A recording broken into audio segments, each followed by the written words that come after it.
পিরিয়ডের টাইমে বা যাকে আমরা বলি যে মেন্সেস বা মেনস্ট্রুয়েশনের টাইমে বা মাসিকের টাইমে অনেক বেশি পেইন হচ্ছে, পেইনফুল মেনস্ট্রুয়েশন হচ্ছে, তাহলে সেই কন্ডিশনটাকে বলে আমরা ডিসমেনোরিয়া।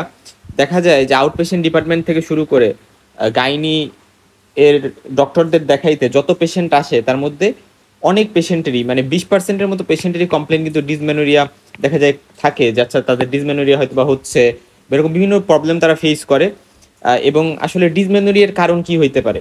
নর্মালি যারা একটু অ্যাডোলেসেন্ট টাইপের বা young young female, specially adolescent আমরা বলতেছি, আর অপরদিকে যারা হচ্ছে গিয়ে রিপ্রোডাক্টিভ এইজের শেষের দিক দিয়ে আছে, হয়তো বা 40-এর দিকে বা এরকম বয়সের দিকে হয়তো বা আছে, সো এদের ক্ষেত্রে দেখা যায় যে এই দুইটা গ্রুপের ক্ষেত্রে মেইনলি আমরা ডিসমেনোরিয়া টার্মটা বেশি নোটিস করতে পারি। এদের ক্ষেত্রে যেটা হয় সেটাকে বলি আমরা প্রাইমারি ডিসমেনোরিয়া সাধারণত, এবং এদের ক্ষেত্রে যেটা হয় সেটাকে বলি আমরা সেকেন্ডারি ডিসমেনোরিয়া। এখন ডিসমেনোরিয়া জিনিসটা আমাদের অবশ্যই কনসিডারেশনে নিতে হবে, কারণ একটা মেয়ে বা একটা মহিলা সে যখন আসলে মেনস্ট্রুয়াল ব্লিডিং হচ্ছে তখন সাথে পেইন হচ্ছে, যেটা খুবই মানে ইরিটেটিং একটা বিষয়, এবং সেটা তার জন্য খুবই মানে ডিসকমফোর্টের একটা জায়গা। সো আমাদের জানতে হবে যে পেইনফুল যে পিরিয়ড সেটাকে আমরা ডিসমেনোরিয়া বলতেছি, এবং এটা কেন হয় অ্যাকচুয়ালি। আমরা প্রোস্টাগ্ল্যান্ডিন এগুলা সম্পর্কে তো পড়ে আসছি আগে। তো প্রোস্টাগ্ল্যান্ডিনের মধ্যে বিভিন্ন টাইপ আছে, মানে এগুলা কেমিক্যাল সাবস্টেন্স। তো প্রোস্টাগ্ল্যান্ডিন F2 আলফা, যেটা মেইনলি প্রোস্টাগ্ল্যান্ডিন F2 আলফা, তো এটাই মেইনলি মেন্সেসের টাইমে ব্লিডিংটা পেইনফুল করতে হচ্ছে হেল্প করে। সো এই যে পেইনফুল মেনস্ট্রুয়েশন হয় এখানে মেইন যে কালপ্রিট সে হচ্ছে এই প্রোস্টাগ্ল্যান্ডিন। মনে রাখবো আমাদের আসলে শরীরে যত জায়গায় ব্যথা হয় এই ব্যথার পেছনে খুবই গুরুত্বপূর্ণ রোল থাকে হচ্ছে প্রোস্টাগ্ল্যান্ডিনের। সো প্রোস্টাগ্ল্যান্ডিন বেশি বেশি রিলিজ হইলে তখন কিন্তু পেইন সেন্সেশনটা মানে সেটা ইনক্রিজ করতে পারে। যেমন যেটা হয় যে ইউটেরাস থেকে হচ্ছে বেশি বেশি প্রোস্টাগ্ল্যান্ডিন যখন রিলিজ হচ্ছে এই টাইমটাতে যাদের হচ্ছে ডিসমেনোরিয়া হয়, সো তাদের ক্ষেত্রে বেশি বেশি প্রোস্টাগ্ল্যান্ডিন রিলিজ হওয়ার কারণে ইউটেরাসের যে মায়োমেট্রিয়াম আছে, এই মায়োমেট্রিয়াম বা মাসেল যে লেয়ার থাকে, সো এই মাসেল লেয়ারটা বেশি বেশি কন্ট্যাক্ট হয়। ইউটেরাসে তো ইনার টু আউটার হচ্ছে আমরা জানি যে এন্ডোমেট্রিয়াম, মায়োমেট্রিয়াম, পেরিমেট্রিয়াম থাকে। সো মায়োমেট্রিয়াম বা মাসেল যে লেয়ারটা সেখানে দেখা যায় কন্ট্রাকশন বাড়াই দেয়, এবং ইউটেরান যে মাসেলসগুলো থাকে এই জায়গায় যে ভেসেলগুলো, ওই জায়গায় দিয়ে যে ভেসেলগুলো আছে ইউটেরাসে, সেই ভেসেলগুলো দেখা যায় স্পাজম করে যায়, ফলে ওইখানে সার্কুলেশনটা কম হয় এবং আলটিমেটলি ইস্কিমিয়া হয়। এবং এই সব কিছু এই যে ইউটেরাইন মাসেলগুলো কন্ট্রাকশন করতেছে, ইউটেরাইন মাসেল ইস্কিমিয়া হচ্ছে, এবং এখানে নার্ভ ইন্ডেক্সকেও কিছুটা সেন্সিটাইজ করে এই প্রোস্টাগ্ল্যান্ডিন, এবং এইগুলো আলটিমেটলি কি করে, এইগুলো আলটিমেটলি হচ্ছে পেইনটাকে বাড়ায়, এবং এই কারণেই বেসিক্যালি মেনস্ট্রুয়েশন টাইমে পেইন হয়। সো এই যে এটা কিন্তু প্যাথোজেনেসিস বা মেকানিজম আমরা মাথায় রাখবো। আর হচ্ছে প্রাইমারি যে ডিসমেনোরিয়ার কথা আমরা বলছিলাম, তো প্রাইমারি ডিসমেনোরিয়ার জিনিসটা কি? এটা মানে হচ্ছে যে ধরো একটা মেয়ে যে হচ্ছে ম্যানার্কি যার হইছে, ম্যানার্কি জাস্ট রিসেন্টলি হইছে, ম্যানার্কি ধরো ফর এক্সাম্পল একটা মেয়ের 11 বছর বয়সে ম্যানার্কি হইছে, 11 বছর বয়সে। এখন 11 বছর বয়সে যখন তার ম্যানার্কি হইলো, ফার্স্টে মেনস্ট্রুয়েশন হইলো, তো তখন তার 1-2 বছর পরে, অর্থাৎ 11 বছর পরে ধরো 12-13 বছর, এই টাইমটাতে তার যে মেনস্ট্রুয়াল সাইকেলটা হবে, মেনস্ট্রুয়েশন হবে, সেখানে কোনো ওভুলেশন হয় না, নো ওভুলেশন।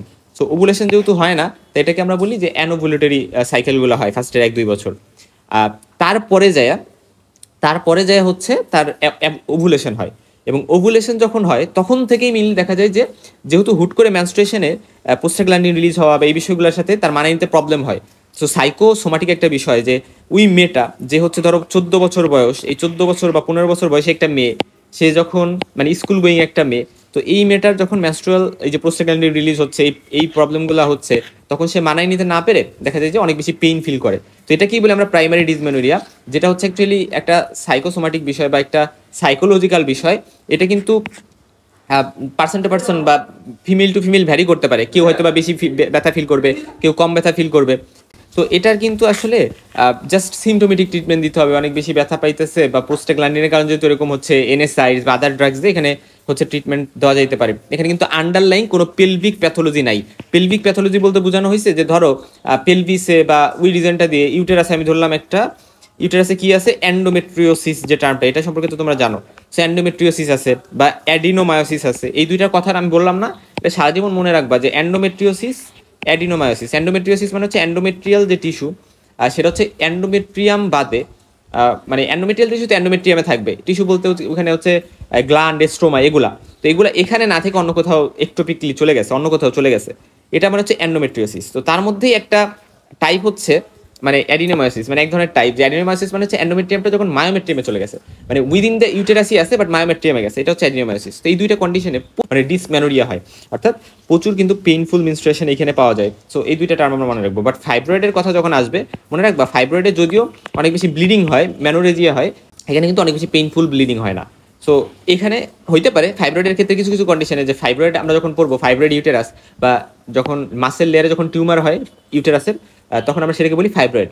তো এই ফাইব্রয়েড বা লিওমায়োমা, তো এটার ক্ষেত্রে যখন এটা সাবমিউকোজাল টাইপের ফাইব্রয়েড হবে, অথবা হচ্ছে যখন ফাইব্রয়েডটাতে ওইখানে প্রচুর ব্লিডিং এর কারণে অনেক ক্লট জমে এবং সেই ক্লটগুলো পরবর্তীতে মানে ভেজাইনালি পারভেজাইনালি বেরোইতে যাবে, তখন দেখা যায় যে অনেক বেশি পেইন হইতে পারে। বাট সেটা মানে ফাইব্রয়েডের ক্ষেত্রে নর্মালি আমরা পেইনের কথাটা আনি না, বাট ডিসমেনোরিয়ার কথাটা আনি না। অ্যাডিনোমায়োসিসের সাথে আমরা ফাইব্রয়েডের এইভাবে কিন্তু ডিফারেন্সিয়েট করি আসলে।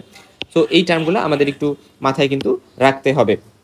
আবার ধরো ফাইব্রয়েড হচ্ছে ইউজুয়ালি নালী প্যারাস যারা, এদের ক্ষেত্রে হওয়ার চান্স বেশি। অপরদিকে হচ্ছে আমরা যখন বলবো যে অ্যাডিনোমায়োসিস, এটা কিন্তু মাল্টিপারা যারা বা প্যারাস যারা, যাদের বাচ্চা হয়েছে অনেকগুলো, তাদের ক্ষেত্রে হয়। সেরকম বেশ কিছু ডিফারেন্সের জায়গা তো আছে, যেগুলো নিয়ে আমরা এক এক করে কথা বলবো। এবং এখানে একটা কথা আমি বলে আসি, যে বললাম যে অল্প বয়সী মেয়ে, এদের ফার্স্টের সাইকেলগুলো একটু অ্যানোভুলেটরি হয়। এবং মনে রাখবা যে অ্যানোভুলেশন যেখানে আছে, যেখানে ওভুলেশন হয় নাই, আমরা জানি একটা মেনস্ট্রুয়াল সাইকেলের 14তম দিন হচ্ছে ওভুলেশন হয়, অর্থাৎ আমাদের যে ফলিকল থাকে, গ্রাফিয়ান ফলিকল, সেখান থেকে হচ্ছে ওভামটা বের হয়ে যায় বাইরে। সো এটাকে কর্পাস লুটিয়াম হয়ে যায়। এবং এই কন্ডিশনটাকে বলে আমরা ওভুলেশন। এবং এই কর্পাস লুটিয়ামটা পরবর্তীতে প্রোজেস্টেরন রিলিজ করে। কি রিলিজ করে? প্রোজেস্টেরন। তো এই প্রোজেস্টেরন যে হরমোনটা, এটা খুব ইম্পর্টেন্ট, কারণ এই প্রোজেস্টেরনটা যে রিলিজ হচ্ছে, এবং প্রোজেস্টেরন রিলিজের ফলে পরবর্তীতে প্রোজেস্টেরনটা একটা টাইমে কি হয়, উইথড্র হয়ে যায়, সাডেন উইথড্র হয়ে যায়। এবং উইথড্র যখন হয়ে যায় তখন আলটিমেটলি মেনস্ট্রুয়েশন হয়। তো দেখা যায় এই প্রোজেস্টেরন যদি না রিলিজ হয়, তো প্রোজেস্টেরনের সাথে হচ্ছে আমাদের এই প্রোস্টাগ্ল্যান্ডিন রিলিজের বা প্রোস্টাগ্ল্যান্ডিন রিলিজ বাড়ে, এটা একটা সম্পর্ক আছে মেনস্ট্রুয়াল সাইকেলে। সো এই জিনিসটা আমরা একটু মাথায় রাখবো, যে এই যে ওভুলেশন যদি না হয়, তাহলে কিন্তু হচ্ছে আমাদের পেইন হবে না। সো পেইনের সাথে ওভুলেশনের সম্পর্ক আছে। সো আমরা অনেক সময় যদি বলে একটা মেয়ে যে তার ডিসমেনোরিয়া হচ্ছে, তো এটা হচ্ছে আমাদেরকে একটা আইডিয়া দেয় যাচ্ছে এই মহিলার ওভুলেশন শিওর হচ্ছে।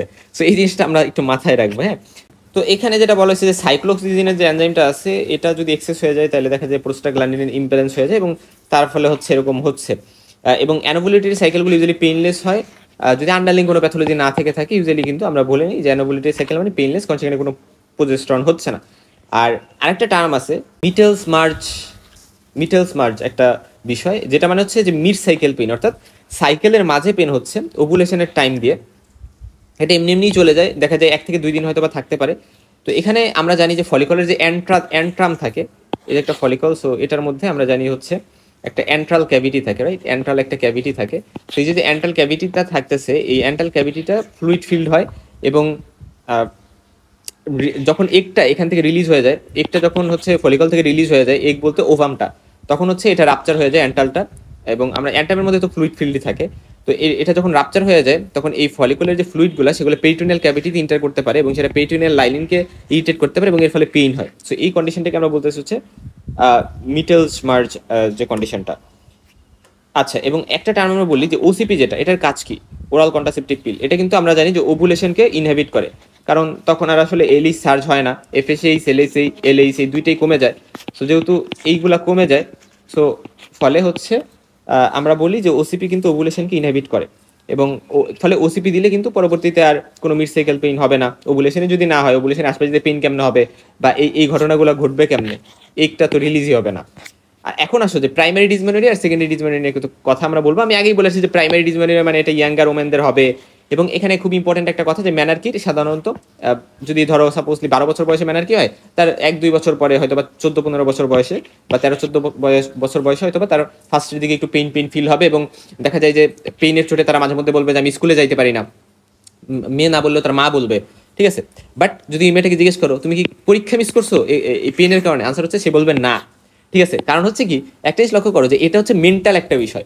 মেয়েটা যদি মেন্টালি অনেক স্ট্রং থাকে, বা হচ্ছে সে মানাই নিতে পারে, অ্যাডজাস্ট করে নিতে পারে। কারণ এই মেয়েটা যখন আস্তে আস্তে বয়স বাড়তেছে, আস্তে আস্তে ধরো 18-19 হচ্ছে, ধরো মেডিকেলে তোমরা যারা পড়ো, তো তোমাদের ক্ষেত্রে কিন্তু দেখা যায় যে তোমরা কিন্তু এগুলো মানাই নিছো। এখন তোমাদের মেনস্ট্রুয়েশন হচ্ছে কন্টিনিউ, মানে প্রতিনিয়ত, কিন্তু তোমরা কিন্তু এগুলো মানাই নিতে পারছো, তোমরা কিন্তু এগুলোর সাথে কোপ আপ করে ফেলতে পারছো, কারণ তোমরা ওইভাবে মেন্টাল বিল্ড আপটা করছো যে আমার তো এইভাবেই হয়ে যায়। মানে থাকে না কিছু জিনিস সয়ে যায়। সো এটাও ঠিক ওরকম, যে ফার্স্টের দিকে একটু মানে মেন্টালি মনে হয় যে এটা মানে একটু পেইন পেইন লাগতেছে, কিন্তু আস্তে আস্তে এটা বডিতে শুয়ে যায়, বডি এটার প্রতি টলারেন্ট হয়ে যায়।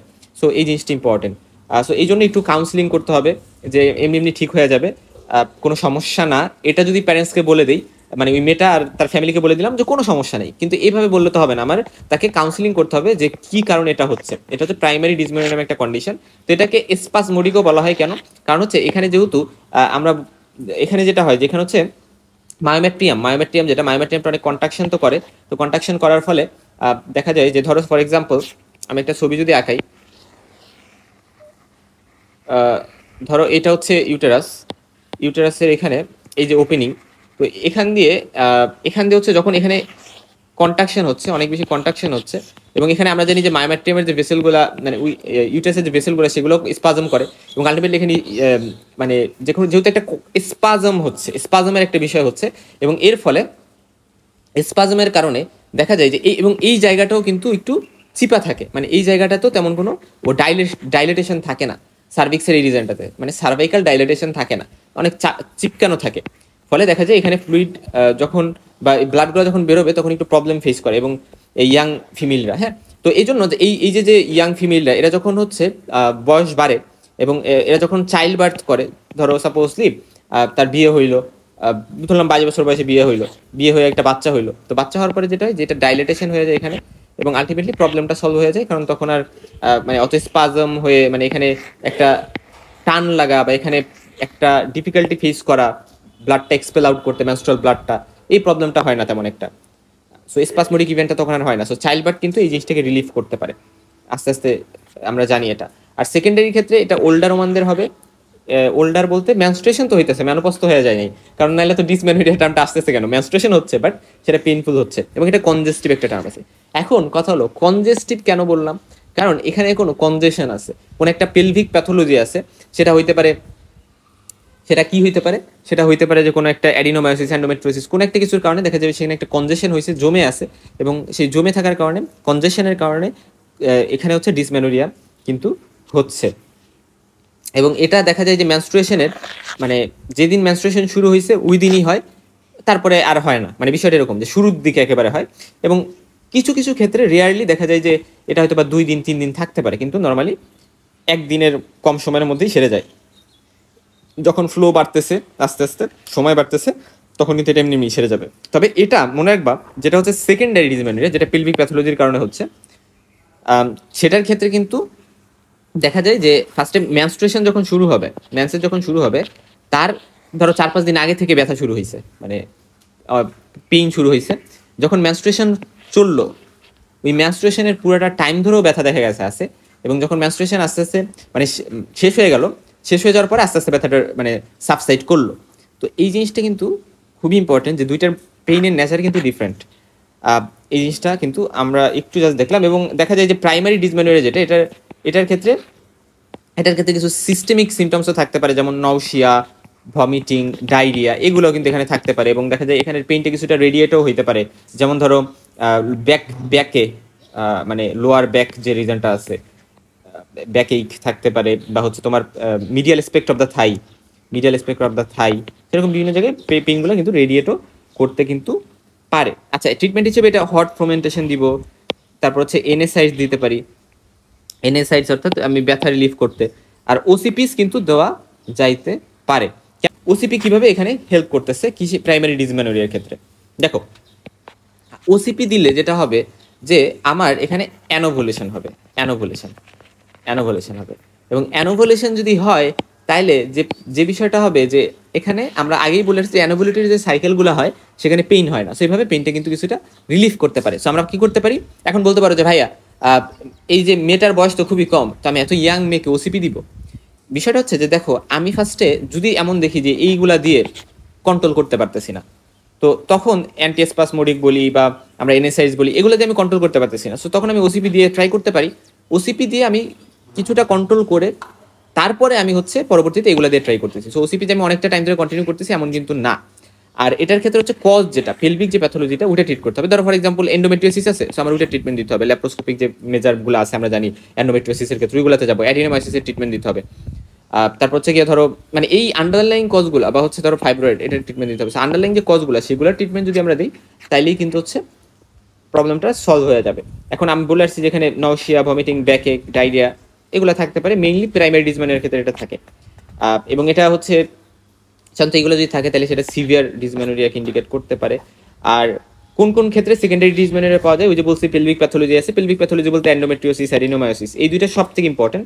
তারপরে পেলভিক ইনফ্লামেটরি ডিজিজটা important, pelvic adhesion, pelvic congestion এবং ভ্যাজাইনাল বা ইউটেরাইন অ্যাবনর্মালিটিস বা ইউটেরাইন পলিপ। তো এখানে আমরা ফাইব্রয়েডের কথা বলিনি, বাট ফাইব্রয়েডেও ম্যানোরিয়া হইতে পারে, সেটা আমরা জানছি। এখন আসো একটা কথা আমি বলতে মিস আউট করে ফেলছি, যে ডেফিনেশনটা আমরা যখন বলবো তখন আমরা কিন্তু বলবো যে মেনস্ট্রুয়াল সাইকেলের সাথে পেইন আছে তাইলেই আমি ডিসমেনোরিয়া বলে দিতেছি এমন না, পেইন তো খুব কম পেইনও থাকতে পারে। বাট আমরা ডিসমেনোরিয়া তখনই আসলে এটাকে বলি যখন হচ্ছে ডেইলি যে অ্যাক্টিভিটিস সেটা ক্যারি আউট করা যায় না, সেটা সম্পূর্ণ করা যায় না। সো তখনই আমরা সেটাকে ডিসমেনোরিয়া বলি, এবং এটা দেখা যায় অনেক বেশি ডিসকমফোর্ট, অনেক বেশি পেইনফুল হয়, এবং সাথে ভমিটিং, ডায়রিয়া এগুলোও কিন্তু থাকতে পারে। তো প্রাইমারি ডিসমেনোরিয়া এক্ষেত্রে দেখা যায় প্রোস্টাগ্ল্যান্ডিন লেভেল হচ্ছে প্রলিফারেটিভ যে পিরিয়ড এটাকে মানে এই ক্ষেত্রে প্রোস্টাগ্ল্যান্ডিন তেমন একটা থাকে না, বাট যেটা হচ্ছে মেনস্ট্রুয়েশনের যে টাইমটা যখন প্রোস্টাগ্ল্যান্ডিনটা উইথড্র হয়ে গেল, সরি মানে প্রোজেস্টেরনটা উইথড্র হয়ে গেল, সো ওই টাইমটাতে দেখা যায় অনেক বেশি প্রোস্টাগ্ল্যান্ডিন বেশি থাকে। সো তখনই হচ্ছে গিয়ে মেইনলি এই পেইনটা কিন্তু হয়। আর সেকেন্ডারিতে কোনো একটা পেলভিক প্যাথোলজি আছে, স্পেশালি আমরা যখন বাই ম্যানুয়াল প্যালপেশন করি তখন কোনো প্যাথোলজি আমরা এইভাবে ডিটেক্ট করতে পারি পারভেজাইনাল এক্সামিনেশন করে, এবং ইউটেরাস বা তার আশেপাশে অ্যাডনেক্সাল মানে তার আশেপাশে যে স্ট্রাকচারসগুলো আছে, ফ্লোপিয়ান টিউব, ওভারি, ওইগুলোতেও আমরা বিভিন্ন হচ্ছে প্যাথোলজি আইডেন্টিফাই করতে পারি। স্পেকুলাম এক্সামিনেশনে হচ্ছে কোনো ডিসচার্জ বা মাস প্রেজেন্ট থাকতে পারে অ্যাডনেক্সাতে, মানে ইউটেরাসের আশপাশ দিয়ে, অ্যান্ডোমেট্রিওসিস, এডিনোমায়োসিস, ফাইব্রয়েড, যে ফাইব্রয়েডটা ডিজেনারেশন হয়েছে, তারপরে Müllerian anomalies, pelvic inflammatory disease, এই দুইটা মুখ দিয়ে বলতেই কিন্তু হবে। আর ট্রিটমেন্ট হচ্ছে দেখো প্রাইমারি ক্ষেত্রে আমরা এনএসআইডস দিব, ibuprofen, aspirin, mefenamic acid, so pain killer সবগুলা, যেগুলো হচ্ছে প্রোস্টাগ্ল্যান্ডিন যে সিনথেসিস সেটাকে ডিক্রিজ করে। আর কম্বাইন্ড ওরাল কন্ট্রাসেপটিভ পিল দেওয়া যেতে পারে যেটা অ্যানোভুলেশন করবে। আর সেকেন্ডারি ডিসমেনোরিয়ার ক্ষেত্রে আমরা কি করব, সেকেন্ডারি ডিসমেনোরিয়ার ক্ষেত্রে হচ্ছে আমরা স্পেসিফিক ট্রিটমেন্ট মানে আন্ডারলাইং কজের দিব, আন্ডারলাইং কজের জন্য দিব। আর পেলভিক ইনফ্লামেটরি ডিজিজের ক্ষেত্রে অ্যান্টিবায়োটিক্স দেওয়া যেতে পারে। আর পেলভিক প্যাথোলজিকে মেইনলি মাথায় রেখেই ট্রিটমেন্টটা দিতে হবে। মিটেলস মার্চ সিনড্রোম যেটা ছিল এটা নিয়ে আমি বলে আসছিলাম, মিড সাইকেল পেইন হয় যেটা, এটার মধ্যে ক্রিপ্টোম্যানেরিয়া যে একটা টার্ম আছে এটা নিয়ে একটু কথা বলি আমি, এটা নিয়ে আমি পরে কথা বলবো। ইউটেরাইন ক্যাভিটি, সো ইউটেরাইন ক্যাভিটির মধ্যে এখানে হচ্ছে ধরো মেনস্ট্রুয়েশন হচ্ছে, মানে ইউটেরাসের শেডিং হচ্ছে, ইউটেরাসের যে এন্ডোমেট্রিয়াম আছে সেটা শেডিং হচ্ছে, মেনস্ট্রুয়েশন হচ্ছে, কিন্তু সেটা এখানে জমে আছে, ব্লিডিংটা বেরোচ্ছে না, এখান দিয়ে বের হচ্ছে না, এখানে জমে আছে, কারণ কি এই প্যাসেজে একটা অবস্ট্রাকশন আছে। সো এটাকে আমি বলি হচ্ছে যে মেনস্ট্রুয়াল ব্লাড ফ্লোটা যে বের হয়ে আসতে পারতেছে, এখানে অবস্ট্রাকশন হয়তো আছে, সো সেটাকে আমি বলি হচ্ছে ক্রিপ্টোম্যানোরিয়া। এবং এটার বিভিন্ন কারণ থাকতে পারে, যে হাইমেনটা অথবা ইমপারফোরেটেড, আমরা জানি নর্মালি হাইমেন যেটা থাকে ওই হাইমেনটাতে মাঝে ধরো এই যে হাইমেন ফর এক্সাম্পল, হাইমেনের মাঝে একটা ছিদ্র থাকে, যেই ছোট ছিদ্র থাকে যেখান দিয়ে মেনস্ট্রুয়াল ব্লাডটা বের হয়ে আসবে। সো এটা যদি ছিদ্রটা যদি না থাকে তাহলে কি পুরা হাইমেনটা হচ্ছে ইমপারফোরেটেড, কোনো ছিদ্র নাই, তাহলে তখন হইতে পারে।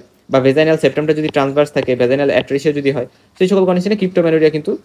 যদি সাইক্লিক্যাল অ্যাবডোমিনাল পেইন থাকে, প্রাইমারি অ্যামোনিরিয়া থাকে, তাহলে আমরা ধারণা করি যে ক্রিপ্টোম্যানোরিয়া বা হিডেন মেনস্ট্রুয়েশন থাকতে পারে। কি হয় যে প্রাইমারি অ্যামোনিরিয়া নাই কিন্তু মানে মিড সাইকেল বা ডিউরিং মেনস্ট্রুয়েশন পেইন হচ্ছে, তাহলে সেটাকে মিশেল মার্চ সিনড্রোম বা হচ্ছে ডিসমেনোরিয়া এই টার্মে আমরা অ্যাড্রেস করতে পারি। এখন কথা ভাই প্রাইমারি অ্যামোনিরিয়া মানে কি? প্রাইমারি অ্যামোনিরিয়া মানে হচ্ছে যে একটা মেয়ে যার হচ্ছে মেনস্ট্রুয়েশনই হয় নাই, মানে ধরো সাপোজলি ফর এক্সাম্পল মানে যে মেনস্ট্রুয়েশন হওয়ার বয়স, সেই মেনস্ট্রুয়েশন ধরো 15 বছর বয়স বা 16 বছর বয়স, 17 বছর বয়স, সেই টাইমে তো মেনস্ট্রুয়েশন হওয়ার কথা কিন্তু হয় নাই। সো এর ফলে কি মেয়েটাকে আমরা বলতে পারি যে প্রাইমারি অ্যামোনিরিয়া হচ্ছে, বা মেনস্ট্রুয়েশন যেহেতু হয়ই না কারণ তার কোনো প্যাথোলজি হয়তো বা আছে। আচ্ছা, প্রি মেনস্ট্রুয়াল সিনড্রোম নামে একটা সিনড্রোম আছে, এটা নিয়ে একটু আমি কথা বলবো। এটা বলতে বোঝায় যে অ্যাকচুয়ালি মেনস্ট্রুয়েশন যখন হবে, সো মেনস্ট্রুয়েশন হওয়ার আগে মানে মেনস্ট্রুয়াল সাইকেলটা শুরু হওয়ার আগে দেখা যায় অনেক বেশি মুড সুইংস হয়, এবং এইগুলা দেখে তুমি আইডেন্টিফাই করতে পারো হয়তো যে এই মেয়েটার মেনস্ট্রুয়েশন হবে হবে ভাব। সো এই একটা অবস্থা, হ্যাঁ। সো এখানে দেখা যায় যে মানে এটা একটা সাইকোলজিক্যাল সিমটম, এবং পেটের মধ্যে দেখা যায় কেমন ব্লোটিং, কেমন একটা মানে মুচড়াচ্ছে বা কেমন একটা লাগতেছে পেটের মধ্যে, এরকমও হইতে পারে। তো কিভাবে আমরা ডায়াগনোসিস করব? ডায়াগনোসিস করব যে তার রুটিন অ্যাক্টিভিটিগুলো ঠিকঠাকভাবে সে করতে পারতেছে না এইসব প্রবলেমের কারণে। এই যে মুড সুইংসগুলা বা এই যে ব্লোটিংগুলা বা এই প্রবলেমগুলা 3টা সাইকেল মানে 3 মাস ধরে, 3টা মেনস্ট্রুয়াল সাইকেল ধরে এরকম হচ্ছে। মেনস্ট্রুয়েশনের পরে এই প্রবলেমগুলো সলভ হয়ে যায়, যে মুড সুইংস, ব্লোটিং থেকে শুরু করে আদার যে সাইকোলজিক্যাল প্রবলেম। আর ওভুলেটরি যে ফেজ, পোস্ট ওভুলেটরি যে ফেজ, অর্থাৎ স্পেশালি যখন ওভুলেশন হয়ে গেছে, ওভুলেশন অর্থাৎ ধরো সাইকেলের যে 14তম দিন, এর পরে যে টাইমটা ওভুলেশনের পরে এবং ম্যাস্ট্রেশনের আগে অবশ্যই, সো সেকেন্ড ফেজ যেটা মেইনলি সিক্রেটরি যে ফেজ, ওই টাইমটাতে এরকম মেইনলি হচ্ছে। আর প্রি ওভুলেটরি ফেজে মেইনলি এরকম কখনো হয় না, মানে শুরুর দিকে একেবারে ম্যাস্ট্রেশনের পর পরে এরকম হবে না, ওভুলেশন হবে তারপরে এরকম হচ্ছে। সো এই পাঁচটা যদি প্রেজেন্ট থাকে তাহলে সেটাকে বলি আমরা প্রি ম্যাস্ট্রাল সিমটমস। এইটা আমাদের মাথায় রাখতে হবে যে ম্যাস্ট্রেশনের এই সিমটমসগুলো যদি আমি প্রকাশ পাই, তাহলে আমি ম্যাস্ট্রেশন যে এই মেটার হবে বা হবে কয়েকদিন পরে, সেই জিনিসটা আমি একটা আইডিয়া নিতে পারবো। তারপর হচ্ছে ম্যানেজমেন্টে হচ্ছে ড্রাগ অফ চয়েস, এই ক্ষেত্রে হচ্ছে ফ্লুক্সেটিন। সো এটা জাস্ট একটু মাথায় রাখবে, এটা একটা আমরা জানি যে সিলেক্টিভ সেরোটোনিন রিঅ্যাপটেক ইনহিবিটর, এসএসআরআই। তা বাদে আরও কিছু ড্রাগ আছে, যেমন যদি ইনসমনিয়া হয় মানে মেনস্ট্রুয়াল সিনড্রোম হিসেবে, সিমটমস হিসেবে, তাহলে হচ্ছে আমরা অ্যালপ্রাজোলাম দিতে পারি। ব্রেস্ট টেন্ডারনেসের জন্য অয়েল দেওয়া যাইতে পারে, ডাইউরেটিক্স বা পাইরিডক্সিন, এই জিনিসগুলো হচ্ছে দেওয়া যাইতে পারে প্রয়োজন অনুযায়ী। আর লাইফস্টাইল চেঞ্জ বলতে কম কম সুগার খাইতে হবে, মানে সুগার বেশি ইনটেক করা যাবে না, সল্ট ইনটেকও কমাইতে হবে এবং ক্যাফিন ইনটেকও কমাইতে হবে। অনেক মেয়ের অভ্যাস থাকে প্রচুর কফি খাওয়া, সেই জিনিসটা অ্যাভয়েড করতে হবে। এবং সুগার জাতীয় খাবার অনেকেরই মানে একটা মানে ভালো লাগার জায়গা, ওইটাও অ্যাভয়েড করতে হবে। সল্টও অনেকের ভালো লাগার জায়গা, সো এই জিনিসটাও কিন্তু অ্যাভয়েড করতে হবে। এবং specially second half of the সাইকেলে এগুলো অ্যাভয়েড করতে হবে, তাহলে দেখা যাবে যে এই যে প্রি ম্যাস্ট্রাল যে সিনড্রোম, এগুলো থেকে কিন্তু রিলিফ পাওয়া যাবে। আর ক্রনিক পেলভিক পেইন নামে একটা টার্ম আছে, যখন পেলভিক রিজনটাতে মানে লোয়ার অ্যাবডোমেনের ওই রিজনটাতে পেইন হয় মোর দ্যান অর ইকুয়াল 3 মাস, অর্থাৎ 3 মাস বা তার বেশি সময় ধরে, সেটাকে ক্রনিক পেলভিক পেইন আমরা বলি। এবং দেখা যায় যে ইনভেস্টিগেশন অফ চয়েস হিসেবে আমরা ল্যাপ্রোস্কোপি করি। এটা কার কার ক্ষেত্রে করি আমি বলে আসলাম না, যে এন্ডোমেট্রিওসিসের ক্ষেত্রে আমরা ল্যাপ্রোস্কোপি করি। পাশাপাশি ক্রনিক পেলভিক পেইন যদি পাওয়া যায়, অর্থাৎ 3 মাস বা তার বেশি সময় ধরে পেইন আছে, তাহলেও কিন্তু আমাদের ল্যাপ্রোস্কোপি করতে হবে। এবং পাশাপাশি পেলভিক ইনফ্লামেটরি ডিজিজ, এক্ষেত্রেও কিন্তু আমরা ল্যাপ্রোস্কোপি করি। সো ল্যাপ্রোস্কোপি কখন করি, এটা যদি তোমাকে জিজ্ঞেস করে তুমি বলতে পারবা না এই 3টা কজ। এখন আসো আমরা গাইড রিভিউ করবো, এটা কিন্তু গাইড বুক। হ্যাঁ, আমি গাইডটা একটু সুন্দর করে সাজাই নিয়ে আসছি, যে ডিসমেনোরিয়া মানে কি সেটা আমরা বলছি, এবং এটা তার ডেলি অ্যাক্টিভিটি এর সাথে ইন্টারফেয়ার করবে। এটা মাইল্ড টু সিভিয়ার হইতে পারে। প্রাইমারি ডিসমেনোরিয়া মানে কি, সেকেন্ডারি ডিসমেনোরিয়া মানে কি, এটা আমরা বলছি। এবং প্রোস্টাগ্ল্যান্ডিন দেখা যায় ইনক্রিজ করে, এবং এটা ইউটারাসকে কন্ট্যাক্ট করে, বেশি বেশি ডিসকমফোর্ট সৃষ্টি করে। এটা হচ্ছে প্রাইমারি ডিসমেনোরিয়ার ক্ষেত্রে মেইনলি হয়। সেকেন্ডারি ডিসমেনোরিয়ার ক্ষেত্রে আন্ডারলাইং মেডিকেল কোনো কন্ডিশনস থাকে, এবং যেটা পরবর্তীতে আসলে এই প্রবলেমটা কিন্তু করতেছে। এক্ষেত্রে ইনফেকশন বা স্ট্রাকচারাল যে ইস্যুসগুলো থাকে, সেগুলো মেইনলি পারসিস্টেন্ট পেইন করে। ডিসমেনোরিয়ার কজ কি, কমন কজ হচ্ছে ওই যে একটা তো হচ্ছে বিহেভিয়ারাল বা সাইকোলজিক্যাল যে ফ্যাক্টরসগুলো, স্পেশালি ইয়াং ফিমেলদের ক্ষেত্রে। ইউটেরাইন যদি হাইপার অ্যাক্টিভিটি থাকে, যদি এক্সেসিভ কন্ট্রাকশনস হয়, তাহলে দেখা যায় যে এরকম হবে, এবং সেটা প্রোস্টাগ্ল্যান্ডিন এই কন্ট্রাকশনকে বাড়াইতে পারে, প্রোস্টাগ্ল্যান্ডিন এই কাজটা করতে পারে। সেকেন্ডারি কজের মধ্যে যেমন কোনো pelvic infection, pelvic adhesion, endometriosis, adenomyosis যে কজগুলো আছে, এগুলো নিয়ে আমরা অনেক কথা বলছি। প্রাইমারি ডিসমেনোরিয়াতে কোনো ইউটেরাইন প্যাথোলজি থাকে না, এবং এখানে দেখা যায় যে ম্যাস্ট্রেশনের যে পেইনটা, ওইটাই হচ্ছে প্রোস্টাগ্ল্যান্ডিনের কারণে মেইনলি এখানে হচ্ছে, এবং এটা স্প্লাসমোডিক বা ইডিওপ্যাথিক একটা পেইন থাকে। কজেস হিসেবে অনেক বেশি টেনশন করা, অনেক অ্যাংজাইটি থাকা অ্যাডোলেসেন্সের টাইমটাতে, ইমোশনাল ইনস্টেবিলিটি, মেন্টালি অনেক বেশি ম্যাচুর না, এবং দেখা যাচ্ছে বাসায় বা কাজে অনেক বেশি আনহ্যাপিনেস আছে, তখন এরকম হইতে পারে। বা হচ্ছে একটা মেয়ে যখন তার সেক্সুয়াল আর্জ ঠিকভাবে মিটাইতে পারতেছে না, মানে সেক্সুয়াল যে একটা ডিমান্ড আছে ওইটা মিটাইতে পারতেছে না, সো তখনও দেখা যেতে পারে যে ম্যাস্ট্রেশনের টাইমে আনস্যাটিসফাইড মানে থাকার কারণে এরকম হইতে পারে। বা চাকরি হারানোর ভয়তেও কিন্তু এরকম ডিসমেনোরিয়া হইতে পারে। শুনে উইয়ার্ড লাগতে পারে, বাট এটা কিন্তু হইতে পারে। এবং বিভিন্ন কিছু সম্পর্কে, তার মানে কি, মানে সাইকোলজিক্যাল বিষয়টা অনেক একটা ইম্পর্টেন্ট, অনেক বেশি টেনশন করা, এটা একটা বিষয় গেল। তারপর হচ্ছে যদি রিলেশনশিপ প্রবলেম থাকে বা ম্যারেজ থাকলে সেখানে অশান্তি, সেই কন্ডিশনগুলোতে হইতে পারে। এখন আসলে যে ইউটেরাইন হাইপার অ্যাক্টিভিটি যদি থাকে বা মাস্কুলার ইনকোঅর্ডিনেশন থাকে, যার ফলে দেখা গেছে যে ইউটেরাস অনেক বেশি কন্ট্যাক্ট করতেছে, সেই কন্ডিশনগুলোতে কিন্তু এরকম হওয়া পসিবল। তারপরে হরমোনাল ইমব্যালেন্সের যে বিষয়টা, যে প্রোজেস্টেরনের কারণে, প্রোজেস্টেরন লেভেলের সাথে এটা অ্যাসোসিয়েটেড। প্রোস্টাগ্ল্যান্ডিন যখন বেড়ে যায়, মানে নেক্সট স্টেপ অফ দ্য সাইকেলের ম্যাস্ট্রেশনের জাস্ট আগে, তো তখন দেখা যায় প্রোস্টাগ্ল্যান্ডিন F2 আলফা এবং প্রোস্টাগ্ল্যান্ডিন E2, এই দুইটা দেখা যায় অনেক বেশি কন্ট্রাকশন ওরসেনিং অফ দ্য পেইন করতে পারে। আর কিছু কিছু আরও ফ্যাক্টর আছে, যেমন যদি ভেসোপ্রেসিন এটা বেড়ে যায় ব্লাডে, আর তার বাদে হচ্ছে অ্যান্ডোথেলিন, প্লাটিলেট মানে অ্যাক্টিভেটিং ফ্যাক্টর, এগুলো কিছুটা রোল কিন্তু প্লে করতে পারে। এটা মেনলি অ্যাডোলেসেন্টদেরই হয়, এবং ওভুলেটরি সাইকেলে মেনলি এটা হয়। আর অ্যানোভুলেটরি সাইকেলে দেখা যায় প্রোস্টাগ্ল্যান্ডিন F2 যেহেতু কম থাকে প্রোজেস্টেরনের অভাবে, তাই এখানে ডিসমেনোরিয়া কিন্তু হয় না। আর প্রেগনেন্সির পরে বা ভ্যাজাইনাল ডেলিভারির পরে এটা কিন্তু মানে ডিসমেনোরিয়াটা চলে যায়, কারণ সেখানে সার্ভাইকাল ডাইলেটেশন থাকে। আচ্ছা, এবং এটার ক্ষেত্রে ফ্যামিলি হিস্ট্রিও থাকতে পারে, মানে প্রাইমারি ডিসমেনোরিয়ার ক্ষেত্রে ফ্যামিলিতে যদি এরকম থাকে, এবং দেখা যায় যে সকল গার্লরা অ্যাফুলেন্ট সোসাইটি তাদের ক্ষেত্রে এটা হওয়ার চান্স বেশি। এবং মনে রাখবো যে ফিজিক্যাল অ্যাক্টিভিটি করা, একটু ফিজিক্যাল এক্সারসাইজ করা, এই জিনিসগুলো কিন্তু এটাকে কমাইতে পারে। হ্যাঁ, ফিজিক্যাল এক্সারসাইজ করা, তাহলে দেখা যায় যে হয়তো বা সার্ভিক্সের ওই জায়গাতে একটু ডাইলেটেড হবে। জেনারেল মেজার্সের মধ্যে আমরা ট্রিটমেন্টে কী কী করতে পারি, আমরা এনভায়রনমেন্টাল ফ্যাক্টরসগুলো কারেক্ট করার ট্রাই করবো, এবং ম্যালনিউট্রিশন থাকলে সেটা কারেক্ট করার ট্রাই করবো, অবেসিটি থাকলে সেটাও কারেক্ট করবো। স্পোর্টস টাইপের জিনিসগুলোতে ইনভলভ হতে হবে, ফিজিক্যাল অ্যাক্টিভিটি, সাইকোথেরাপি দিতে হবে, রিঅ্যাসিওর করতে হবে যে এটা ঠিক হয়ে যাবে, এবং হট কম্প্রেশন দেওয়া যেতে পারে। তার সাথে মেডিকেল ট্রিটমেন্টের মধ্যে আমরা পেইন কিলার, যেটা নন এনএসআইড, যেগুলো নন স্টেরয়েড অ্যান্টি ইনফ্লামেটরি ড্রাগস, এবং এটা হচ্ছে 2 থেকে 3 দিন খাওয়া যেতে পারে যখন মেনস্ট্রুয়েশন শুরু হয়েছে তখন থেকে। এটার মধ্যে অ্যান্ডোমিথাসিন 8 আওয়ার্সলি, বা আইবুপ্রোফেন, ন্যাপ্রক্সেন, মেফিনামিক অ্যাসিড, ফ্লুফেনামিক অ্যাসিড, বা কক্স 2 ইনহিবিটরসের মধ্যে সিলিকক্সিড, এই জিনিসগুলো আসলে দেওয়া যেতে পারে। ক্যালসিয়াম চ্যানেল ব্লকারের মধ্যে নিফিডিপিন কিছু পেশেন্টদের ক্ষেত্রে, যাদের ক্ষেত্রে আমি ধারণা করতেছি যে এইটা একটা কাজ করবে। আর হরমোনাল ট্রিটমেন্টের মধ্যে ওরাল কন্ট্রাসেপটিভ পিল দেওয়া যেতে পারে 3 থেকে 6 সাইকেল। প্রোজেস্টিন থেরাপি, মানে প্রোজেস্টেরন দিচ্ছি, ডিহাইড্রোজেস্টেরন, যেটা এটা হচ্ছে 3 থেকে 6 সাইকেল ধরে দেওয়া যেতে পারে। এবার সার্জিক্যাল ট্রিটমেন্ট দরকার হয় না, বা আমরা কখনো এটা করতেও দেখি না, বাট আমরা জাস্ট বইতে লেখা আছে তাই দেখতে পারি যে সিভিয়ার কেসে আমরা জাস্ট সার্জারি করে সার্ভিক্সটা একটু ডাইলেট করে দিলাম। তারপর হচ্ছে লুনা, এলপিএসএন, এরকম বেশ কিছু টার্ম আছে, যে ল্যাপ্রোস্কোপিক ইউটাইন নার্ভ অ্যাবলেশন, ল্যাপ্রোস্কোপিক প্রিস্যাক্রাল নিউরোটমি, এগুলো করা যেতে পারে। সেকেন্ডারি ডিসমেনোরিয়ার ক্ষেত্রে কি কি কজ আছে, এই জিনিসটা আমাদের খুব ভালো করে মাথায় তো রাখতে হবে। তো ইউনিল্যাটারাল কজের কারণে হচ্ছে ডিসমেনোরিয়া হইতে পারে, মানে ধরো ফর এক্সাম্পল কোনো ওভারির কারণে হচ্ছে এরকম। বাইকর্নুয়েট ইউটেরাস নামে একটা টার্ম আছে, এগুলো হচ্ছে আমরা যখন ওই যে ডেভেলপমেন্টাল অ্যানিমালিসগুলো পড়বো না, তখন এটা সম্পর্কে জানবো আসলে। পেলভিক এন্ডোমেট্রাইটিস, তো তখন ইউনিল্যাটারাল পেইন কিন্তু হইতে পারে। Small fibroid polyp near on corn যদি থাকে, বা রাইট ওভারিয়ান ভেইন থ্রম্বোসিস যদি থাকে, তাহলে মানে রাইট ওভারির সাথে তাহলে পেইনটা অ্যাসোসিয়েটেড। যদি ক্লোন বা সিকামে কোনো অ্যাবনর্মাল স্পাজম থাকে, তাহলেও সেটা ম্যাস্টাল কিন্তু পেইন করতে পারে। ইনভেস্টিগেশন হিসেবে ল্যাপ্রোস্কোপি করা যেতে পারে, স্পেশালি অ্যান্ডোমেট্রিওসিসের ক্ষেত্রে পেলভিক আল্ট্রাসাউন্ড করা যেতে পারে। আচ্ছা, ওভারিয়ান অ্যান্ডোমেট্রিওসিস মানে কি, যখন অ্যান্ডোমেট্রিয়াল টিস্যু একটুপিক্যালি ওভারিতে আছে, যেটাকে আমরা চকলেট সিস্টো বলে থাকি। আচ্ছা, পেলভিক আল্ট্রাসাউন্ড, তারপর হচ্ছে হিস্টেরোস্যালপিঙ্গোগ্রাম, মাইক্রোবায়োলজিক্যাল কালচার করা যেতে পারে ইনফেকশনের সাসপেক্টের ক্ষেত্রে, মানে পেলভিক ইনফ্লামেটরি ডিজিজের ক্ষেত্রে। এমআরআই হচ্ছে কনজেনিটাল ইউটেরাইন অ্যানোমালিসগুলো ডিটেক্ট করতে। ট্রিটমেন্ট হিসেবে সাপোর্টিভ ট্রিটমেন্ট তো দিতে হবে, পেন রিলিফের জন্য অ্যানালজেসিক্স দিতে পারি, বাট ডেফিনেটিভ ট্রিটমেন্ট আমাদের যাইতে হবে, যে আন্ডারলাইং যে কস্টটা আছে, প্যাথোলজি আছে, সেটাকে আমার ঠিকঠাক করতে হবে। এবং পেন সিভিয়ারিটি কেমন, এজ কেমন, কয়টা বাচ্চা আছে, এই জিনিসের উপর ডিপেন্ড করে ট্রিটমেন্টটা ভ্যারি করতে পারে।